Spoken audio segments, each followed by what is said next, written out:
Welcome to the Gray Path Podcast. As always, I'm your host, Tony B.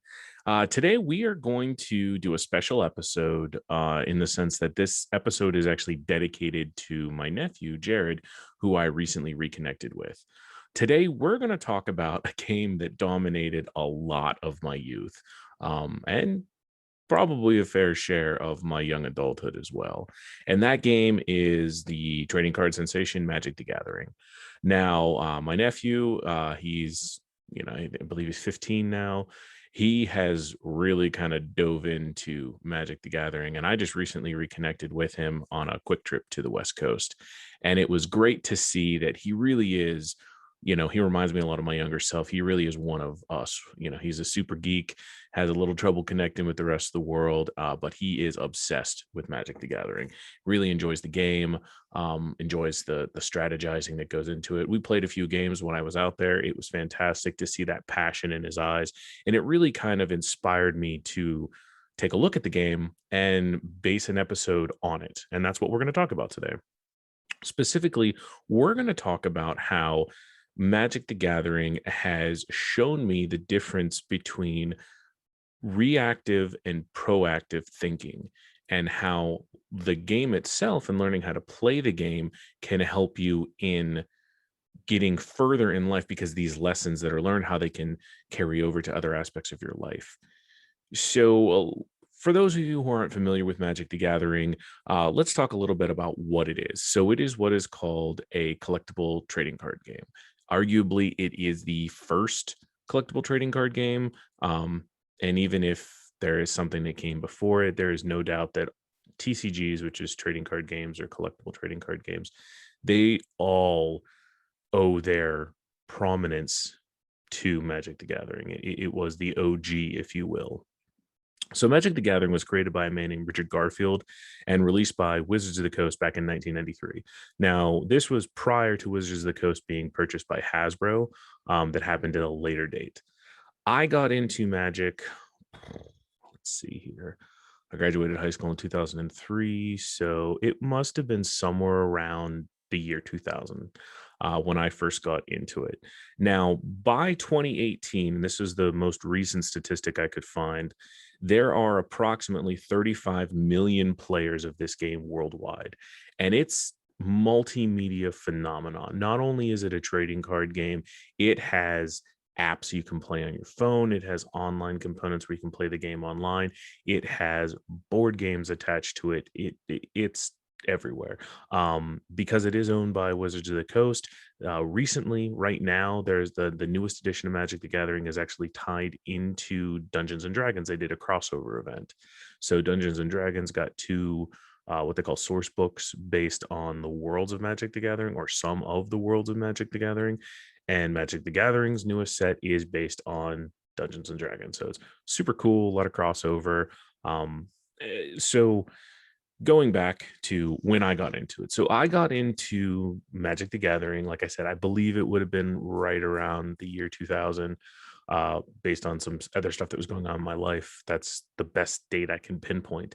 It was introduced to me and a friend of mine at the time by the name of Kenny, by a neighbor of mine who lived in an apartment below where my father and I lived.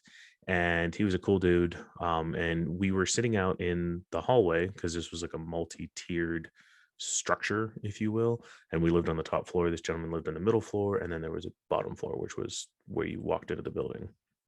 We would hang out in a little stairwell because, it's 2000. I was poor, so I didn't have the internet. Not that it was much of a thing back then. So, we made our own phone. So we hung out in the stairwell, and we met this guy. His name was Dave. And he was a big Magic the Gathering guy. And he kind of came out one day and was like, "Hey, have you guys ever heard this game?" And we were like, "No, we haven't." But, we were nerds. So he was like, "Hey, let me introduce you to it." So he sat us down and he showed us it.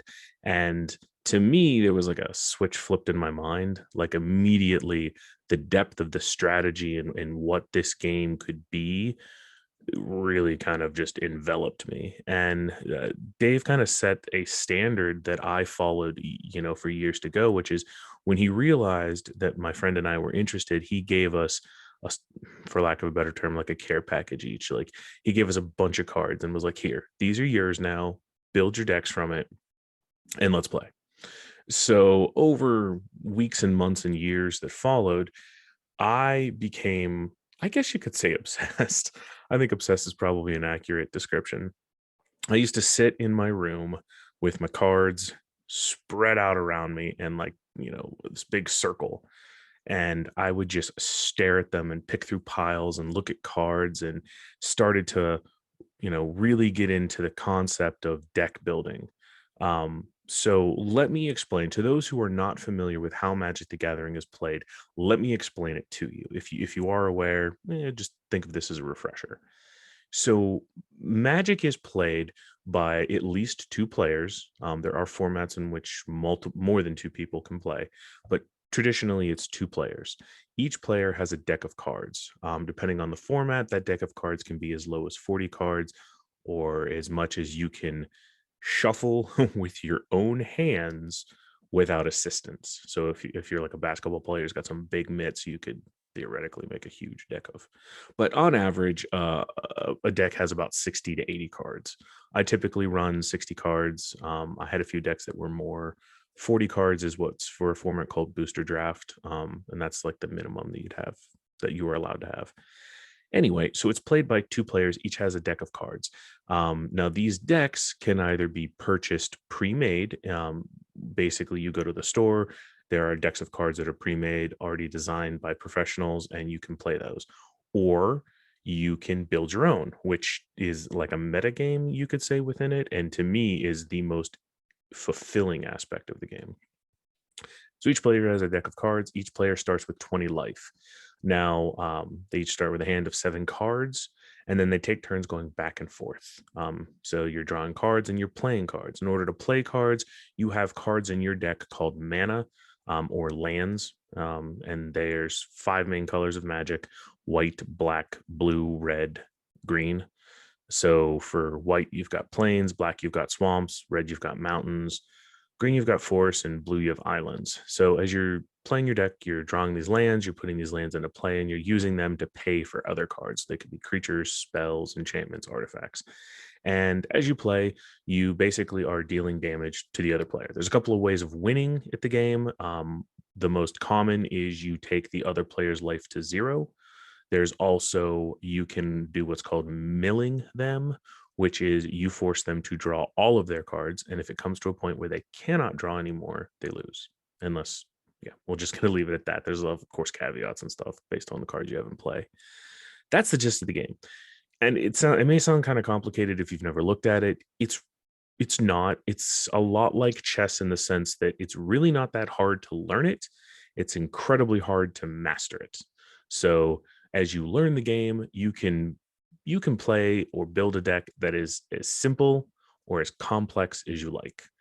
So to me, what really captured my imagination wasn't just playing, although that is incredibly fun. It was building decks. It was putting together strategies. And the cool part about when you're building a deck is you don't really know what your opponent's going to have. You have no idea what kind of deck they're going to play. You have no idea what kind of cards they're going to play. You have no idea what their play style is. Are they aggressive? Are they defensive? Do they like control? Do they like to, what they call, mob you, just swarm you with a bunch of stuff? So you really have to build a deck that can, in some way or another, address every possible contingency. And to me, someone with a strategic mind, I love that. It's just one of my favorite things in the world. So those younger years when I was playing Magic, I think I was okay. I don't think I was anything special. Even throughout my whole career, I don't think I've ever reached to the point where I think I could hang with some of the big boys, if you will. But I was good. I was better than average. And I loved building decks. And throughout the years, I bought and sold and traded probably 5 or 6 major collections. I got into the game, got out of the game, got into the game, got out of the game. The game changed a little bit when Hasbro purchased Wizards of the Coast. Prior to Hasbro's acquisition, Wizards generally put out 1, maybe 2 expansions a year. When Hasbro came out, obviously they wanted to maximize the monetization of the brand, so they really started kind of cranking out the expansions. Not necessarily a bad thing, although it does come into problems when you consider that every card that's ever been printed in Magic theoretically works with every future card that will be printed. So you can imagine the complexity from a game designer standpoint. So all of that is to kind of come into, we're going to talk about how Magic the Gathering has taught me lessons about life and how I still to this day benefit from the lessons that I learned. And the big aspect of it was how to change your thinking when dealing with situations, whether they be people or just circumstances. So, whenever something happens in life, much like in the game, you have two ways of dealing with it. You can be proactive or you can be reactive. Now, for those people who've played Magic for a long time, I'm not sure anyone could really argue with this fact. A good player is someone who is proactive. You don't really want to be reactive to the other player. And what I mean is this. So there was this person, I used to play in this game down a long time ago, and there was a person there. I think the girl's name was Shelly. I can't remember. And she was a nice girl. She loved playing Magic. She wasn't very good at it. And her biggest problem, I sat down and played her so I could try to see if I could figure out a way to help her. And the biggest thing I realized is she's completely reactive. And what that meant was if she had a deck that was better than mine, that didn't mean I was going to lose because I didn't necessarily need to play my deck. I didn't necessarily need to play my cards. I just needed to play her. And so what I would do is if she had a situation in play where I knew I was in trouble, her deck was working, mine wasn't, and I knew she could beat me, what I would do is I would play her, meaning maybe I had a few cards in my hand that were nothing, they were junk, or they were just lands that I didn't need. Instead of playing them and having no cards in my hand, I would keep these cards in my hand and I would act like they were something important. She would do something, I'd pause, I'd look at my cards, and of course, to me, I know they're just garbage. They're nothing that's going to help me. But I would react in such a way as maybe I'm going to address what she's doing. I'd play a creature that for the most part seems completely out of place or doesn't belong in the game or isn't really doing anything, but play it with like a look or a hum, or I'd say something that started getting her concerned. So she abandoned her plan, whatever her game plan was, she would abandon in order to address these situations that I would put on the board. And as I realized that it was working, she was abandoning her plan and reacting to what I was doing. I just continued to play things to mess with her in order to buy time. So my plan came into play. And when we finished that game, I explained to her she could have beat me halfway through the game. Hands down, no doubt at all. She could have beat me. She didn't because she abandoned her plan because whether it was she got intimidated or she got scared or she just got in her own head, she stopped thinking about what she was planning and instead started focusing on how to deal with what I was doing. She went from being proactive to reactive. And just as in the game Magic the Gathering, that can completely destroy you in life. A really good example is anger. So when you're faced with a situation, and I have some anger. I've gotten better at controlling it over the years, but I still have a temper. When you're faced with a situation, I'll use myself for example, and someone is doing something that's angering me, that is causing me to feel anger or rage, I have two choices. I can stop, evaluate the situation as far as what my game plan is, what I want to do, what is best for me. And I can continue to work my plan, or I can react to the situation that made me angry. And 9 times out of the 10, if I react to that situation, I abandon my own plan, I abandon my own way of doing things. And then I get stuck in this vicious cycle where it's just constantly reacting to every new scenario. It's no different than if something bad goes on in your life. Let's just take anger out of the play and let's just talk about, let's say you're just on a bum streak. Things are not working out for you.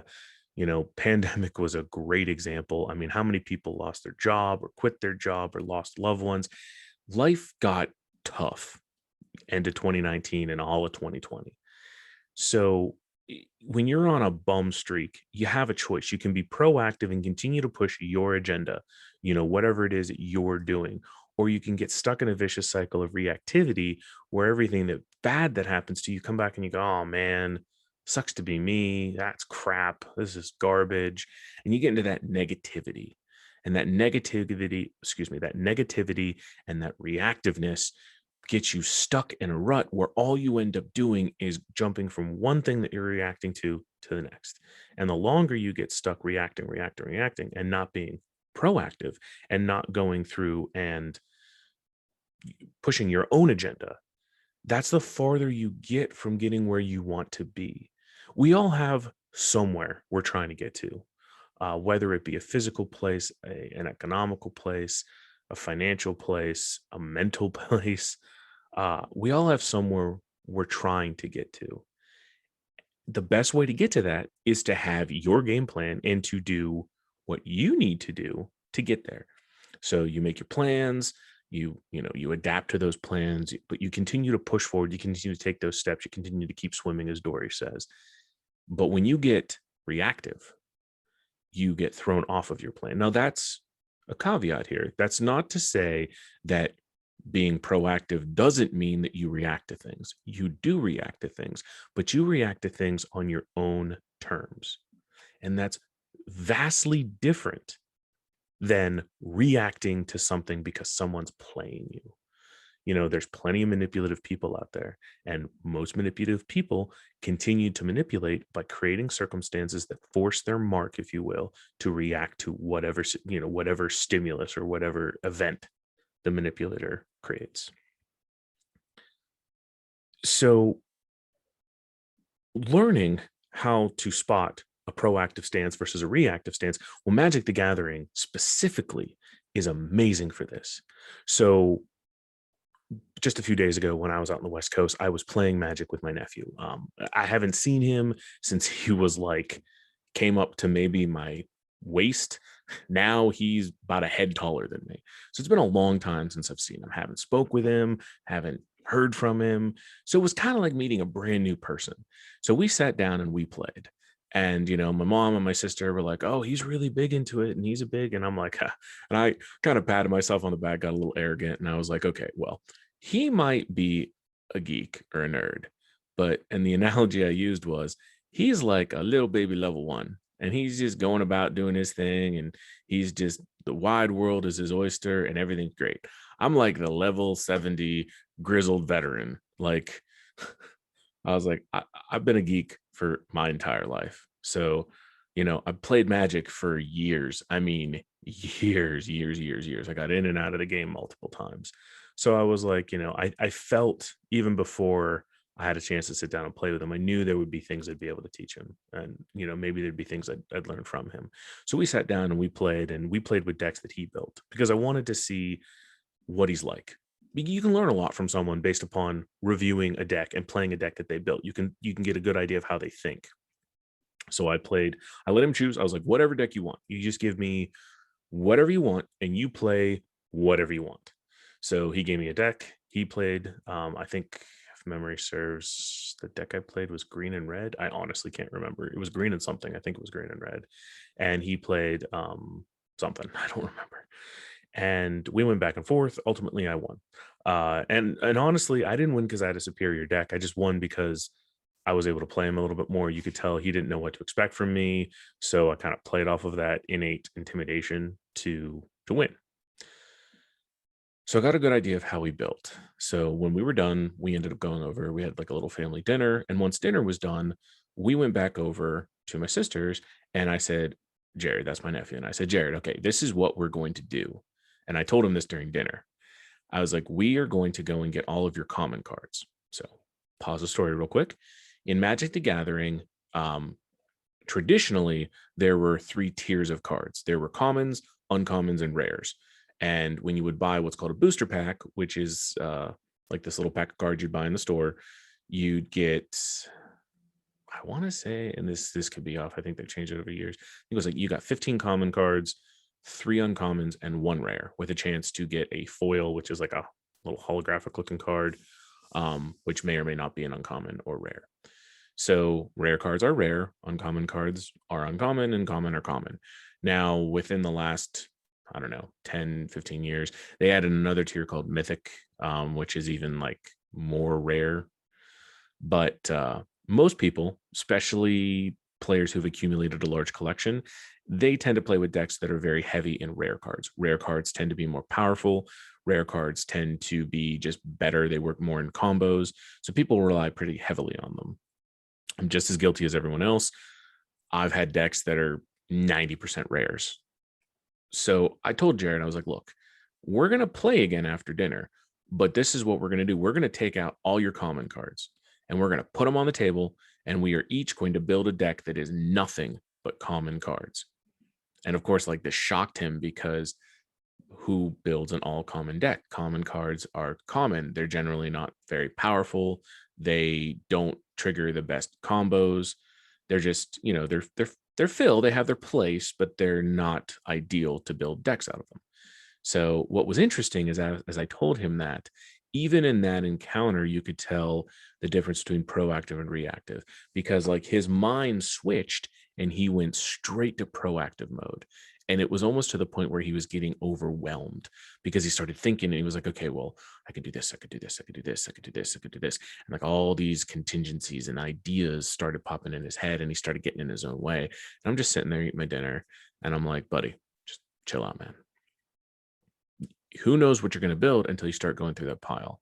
Because one of the lessons I wanted to teach him, and this exercise is such a great lesson for it, is by sitting down with, of all things, common cards and saying, we are going to build a deck and play it tonight.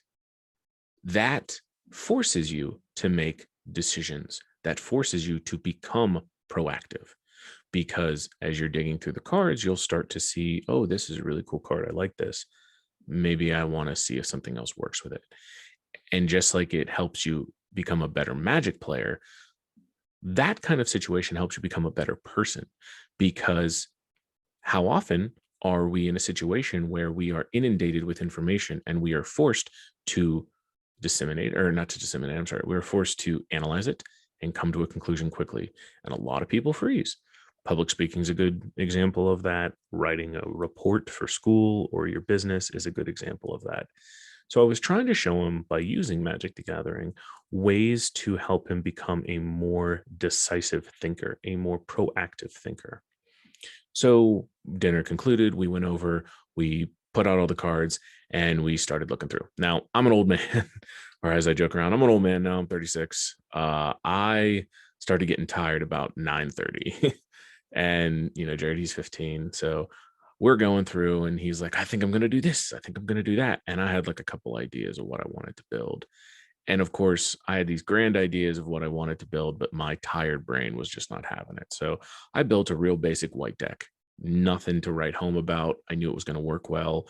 I balanced it, which is another thing when you're building a deck in Magic. Another great lesson to be learned is you have to understand you can't plan for everything, or you're going to have a 200-300 card deck that's going to run super slow and probably not well. So the reason you want a smaller deck size is because you want to be able to get to the cards and the combos that are the basis of your deck. If you get swamped with too much, you end up with these big cumbersome decks. Now, the more cards that are in your deck, the less chance you have of drawing the card that you want or that you need. So yeah, you might have everything and the kitchen sink in your deck if you build these big monster decks, and you might be able to address every possible situation you could come across. That does not mean that you will get the card that you need when you need it. So a smaller, more streamlined deck is generally the better way to go. So we built our decks, we played, and we did a best of 3 series. First game, I had him by like turn 5, and I knew I had him. And so I just kind of played with him. I brought him down to 1 hit point, and then I just kept like not killing him so he could try to get his deck to work. Once he got to a point where it looked like he was about to start getting it to work, I killed him. So that way, 1, I wasn't putting myself in a situation where I was going to end up losing because my deck was starting to slow down because I had built a deck that was very fast. So then we played a second game. Now, the second game was much more interesting because the second game went way longer, and there was a pretty good chance that Jared could have beat me. He made a few errors, tactical errors, which easily chalk up to he's a new player. But it was a much more interesting game because you could start to see the strategy that he was going for come to fruition. And that's a magical feeling if you've ever played Magic the Gathering. It is when your deck starts doing what you wanted it to do. It's one of the most fulfilling things you can have with the game because it's just great. It's fantastic. You're having, you sit down and you put all this time into building a deck.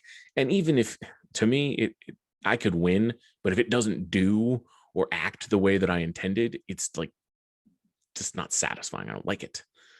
So it's just a great feeling to let someone's deck work, especially a new deck, because you got to work out the kinks. You got to figure out what you got to put in and take out and all that kind of crap. So we played a best of 3 series.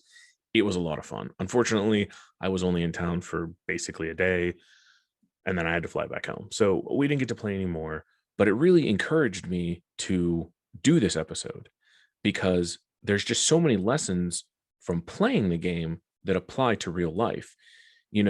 One great thing about Magic is it's a cool game because not only is there a lot of strategy and skill that go to it, like I said, building a good deck is an art form. Even playing, let's say you go and buy a deck in the store, playing that deck is an art form because you can take 5 different players from 5 different skill levels and each give them the same exact deck. Chances are, based on their skill level, they're going to play that deck differently. So, and that comes to one of the great things about the game is the nice, I call it balance, although it's probably not a balance. It's probably like 75% skill, 25% luck. But luck has a place in the game, and that mirrors life. So in Magic, you can have a deck, and this second game I played against Jared was a perfect example. I built a deck that was designed for speed. It was exactly 60 cards, the minimum amount that we discussed, and it was designed so that nothing in the deck was greater than a 2 or a 3 casting cost card, meaning as long as I had 2 or 3 lands in play, I could play any card I drew. And that was designed because I wanted to be able to make the deck work quickly. It also means that in a longer game, I'm more likely to get just trounced because people who have larger casting cost cards, those larger casting cost cards generally are more powerful. They do better things, but they take longer to get them in play. So my deck was very simple, get to him quickly. So he doesn't have time to do that. Well, that was the plan. So skill, I built the deck, designed it to be fast. Luck, however, was not in my favor for most of the game because for the first 2 or 3 turns, drew a land every turn, got it into play. Fantastic, because you can only play 1 land a turn unless you have a card that tells you otherwise. So I had three lands in play. Perfect. At that point, I'd have been happy not drawing another land the rest of the game. However, I went on about a 7-turn streak where all I did was draw land, and it was just terrible because if I'm drawing land, that means I'm not drawing cards that are actually useful to me. So I hit this patch of mana in my deck where that's all I was drawing. So it was just giving Jared plenty of time to build up, put bigger creatures into play, keep doing things that I couldn't respond to. And that's important. How many times in life do we have carefully meticulated, I can't talk today. How many times in life do we have careful, meticulous plans that are based on our skill and our abilities only for luck to come into play? You can be the greatest statistician in the world and play the lottery and never win without luck. You could be just some random Tom, Dick, and Harry who buys a lottery ticket because, hey, the Powerball's at $700 million. Boom, luck comes into play, changes your life. You could be the greatest high school football player ever. And as luck would have it, you jump up to catch the ball one game, you land weird, you blow your knee out. Done. No amount of skill is going to change what happened. No amount of skill is going to mitigate the chance that it was going to happen. It was a freak accident. It was luck that just didn't turn in your favor.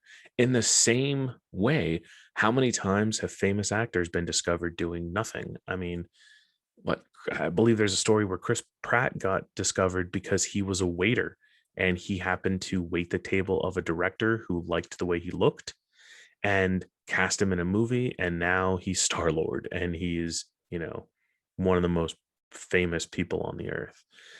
Luck has a role in our life, and there's a balancing act between luck and skill, and you can plan. Your life is your magic deck. You can meticulously groom that deck and add in as much beneficial stuff as you can think about, but no one is prepared for everything. And luck, sometimes you hit a bad streak of cards. Sometimes you're just not pulling what you want. But if you understand that, just like with a magic deck, if you hit a bad run and you're just pulling mana or you're pulling no mana, that's the two ways it always ends up going. You either hit a patch where all you're doing is drawing lands and you got nothing to play, or you're hitting a streak where all you're doing is drawing cards and you have no lands, you can't play any of it. Both situations happen in life. You can have a situation where nothing's going your way. All you've got is time on your hands. So what are you doing? You're just drawing that land. It's just time with nothing to do with it. And then on the other hand, you have situations where all you're doing is getting bombarded by shit you have to do. You got kids to take care of, you got jobs to do, you got a house to take care of, you got this, you got that, and then you don't have any time to do it all. So your life is your magic deck, and you can groom it and you can meticulously catalog it and add what works and cut out what doesn't. But you have to realize that luck sometimes will be in your favor and sometimes will not be. And when that happens, you need to learn to be proactive and not reactive. If things aren't going your way, don't react. Don't let that bad situation throw you off balance. Don't let that bad situation make you fall off your game plan. Adapt your game plan. Be proactive. Find a way to take a shitty situation and shape it into something that works. And honestly, the game Magic the Gathering teaches you how to do that just in a fun way. So to me, if you haven't played the game, if you're interested in trading card games, give it a shot. I mean, maybe you play some. There's oh my god, there's probably hundreds of thousands of them now. I mean, Yu-Gi-Oh's had its day, Pokemon's had its day, Magic's the OG. He's still sitting around. World of Warcraft had a trading card game. God, I've seen everything. But I strongly encourage, if you're interested in something like that, pick up a deck, go to a local Magic or a local brick and mortar game shop. One of the big things in Magic the Gathering world is Magic Fridays, Friday Night Magic, they call it. Typically, if you go to a brick and mortar store on a Friday night, there's going to be Magic being played. If they sell Magic cards there, there's probably a 90% chance they run Friday Night Magic. It's just a lot of fun. I shared an article on my Facebook page, which is The Gray Path. Make sure to visit and give a like, please. But I just shared an article today about how Magic the Gathering players should really try Dungeons and Dragons, because there's a lot of crossover appeal. Just the same as if you're a Dungeons and Dragons fan, you really should try Magic the Gathering because it's fun. Now, understand, this is not a plug. I am not sponsored by anybody. I don't get anything for saying that. This is my honest opinion. There are lessons to be learned there. And if you have a strategic mind, you could have a lot of fun with that. You can have a lot of fun.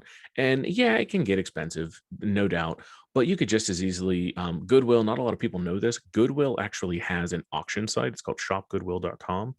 I've gotten a lot of Nerf guns and stuff for my crafting business through there. You can constantly find collections of Magic cards dirt cheap on there. Check it out. Go to eBay. I'm assuming Craigslist is still a thing. Check out Craigslist. Go to yard sales, go to thrift shops in your area. There's definitely ways to get large quantities of cards cheap. They may not be, really expensive cards or anything, but get you started. You can kind of dig down that rabbit hole. If you have any questions about Magic, message me on the Facebook page. I have again, I'm a big nerd. I'm always up to talk about that kind of stuff. You can always email me, seekthegraypath@gmail.com. Again, that's GREY. But yeah, if you haven't tried it, I definitely encourage you to. I really enjoyed making this episode. I wasn't planning this episode. It's been outside of playing with Jared, it's been 5 years since I've played Magic. I'm glad I did it. There's definitely some really cool life lessons to be learned there. I hope you guys find this useful. I hope maybe it piqued your curiosity and you might want to give it a shot, or maybe you're a veteran player and maybe you just never realized the parallels between what you're doing in the game and what you've learned from the game and how you can use it to change your life. So, as always, I just thank you guys for spending time with me. This has been a great episode. Jared, this episode is for you. Thumbs up, buddy. I'm glad we reconnected. Well, as always, I'm Tony B, and you guys all have a great time out there.